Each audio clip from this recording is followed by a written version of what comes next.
Hello everybody, welcome back to another video.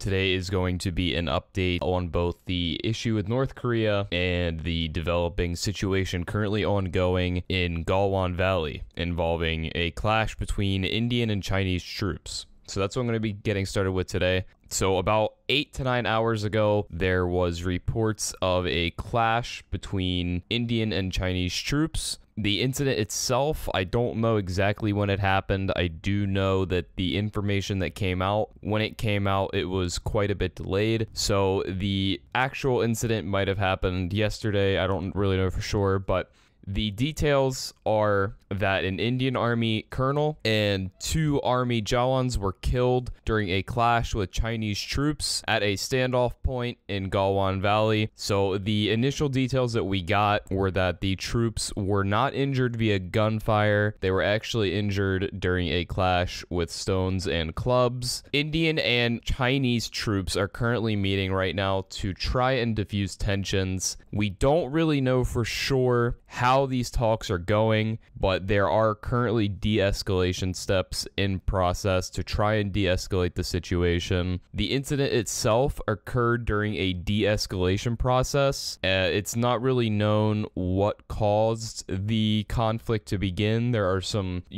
speculation that the withdrawal might have been halted on the Chinese side, which led to a skirmish, but it's not really known for sure. About 7 hours ago, we were able to find out that the Indian and Chinese senior military officials were meeting at Patrol Point 14 in the Galwan Valley. We are still awaiting more information. Throughout the day, there has been some really strange wording from Indian media suggesting that the incident could have been more serious than once thought. There are some reports that Indian troops could have potentially been kidnapped. We don't really know for sure, but from what we can tell so far, the incident is very bad and there is still a lot that we need to figure out. The incident with North Korea took another development overnight.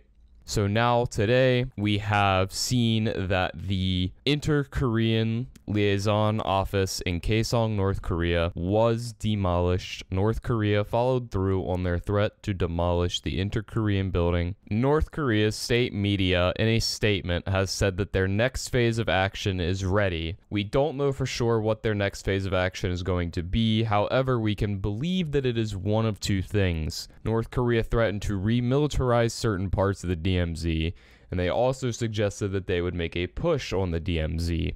We don't really know how far of a push it would be, but they have suggested that they could do so. South Korea also stated that they will respond strongly if North Korea continues to worsen the situation in the Korean Peninsula. This came after a national security meeting within the South Korean government. The South Korean military has tightened surveillance and its readiness posture for possible accidental clashes near tense border areas following the office detonation. In a statement from KCNA, North Korea's main news source, they said the North-South Joint Liaison Office was completely ruined on Tuesday. The relevant field of the DPRK put into practice the measure of completely destroying the North-South Joint Liaison Office in the Kaesong Industrial Zone in the wake of cutting off all the communication liaison lines between the North and the South, corresponding to the mindset of the enraged people to surely force human scum and those who have sheltered the scum to pay dearly for their crimes. At 1450, the liaison office was tragically ruined with a terrific explosion. South Korea's Joint Chiefs of Staff have moved to a quote-unquote combat control office, while the Ministry of National Defense stated that it is ready to respond strongly to any military provocations from the North. Some more information regarding the incident with India and China. China overnight accused India of crossing the border and attacking Chinese personnel. At the same time, the Indian Army's statement that was released shortly after their very initial statement suggested that Indian troops could have retaliated, and they claimed that there were casualties on both sides. So not only were there casualties to Indian troops on the Indian side, but there were casualties on the Chinese side as well. Chinese officials have not refuted this, but they have not came out and confirmed it either. So we're going to be waiting to see whether or not this was accurate, whether or not there were genuinely casualties on both sides or not. It's going to be a very interesting day. I'm looking forward to bringing you guys all the updates as soon as I can get them. Stay tuned.